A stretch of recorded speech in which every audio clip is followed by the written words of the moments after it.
ஸ்டூடெண்ட்ஸோட கனவு என்ன இருக்கும்னா ஹாஸ்டல் லைஃப் எப்படி இருக்கும்னு.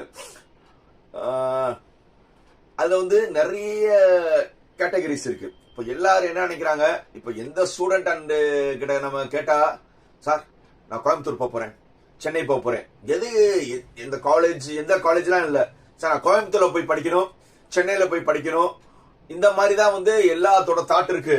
கோயம்புத்தூர்ல எந்த காலேஜ்லாம் அவங்க நம்ம எல்லாருமே என்ன சொல்றோம்னா, ஒரு நல்ல இன்ஸ்டிடியூஷனை சூஸ் பண்ணுங்க, பிரான்ச்சா காலேஜா எப்படி சூஸ் பண்ணுங்கன்னு எல்லாருமே நம்ம சொல்லிட்டு இருக்கும்போது, ஸ்டூடெண்ட்ஸ் பாயிண்ட் ஆஃப் வியூல என்ன இருக்குன்னா, முதல்ல வந்து ஊரை டிசைட் பண்றாங்க. சார் நான் சென்னையில போய் படிக்க போறேன், கோயம்புத்தூர்ல போய் படிக்க போறேன்.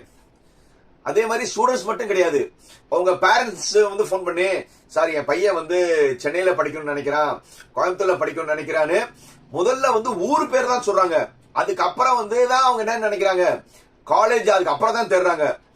ஒரு உண்மையான இன்ஸ்டிடியூஷன், ஒரு ஹாஸ்டல் நம்ம போறோம், இல்ல ஒரு காலேஜ் சூஸ் பண்றோம்னா, நம்மளுடைய மார்க்குக்கு ஏத்த மாதிரி எந்த காலேஜ் நல்லா இருக்கும், எந்த காலேஜ்ல படிச்சா இன்ஃப்ராஸ்ட்ரக்சர் நல்லா இருக்கும், இதெல்லாம் வந்து இப்படிதான் டிசைட் பண்ணணும். ஆனா முதல்ல என்ன செய்யறாங்க, ஊரை டிசைட் பண்றாங்க.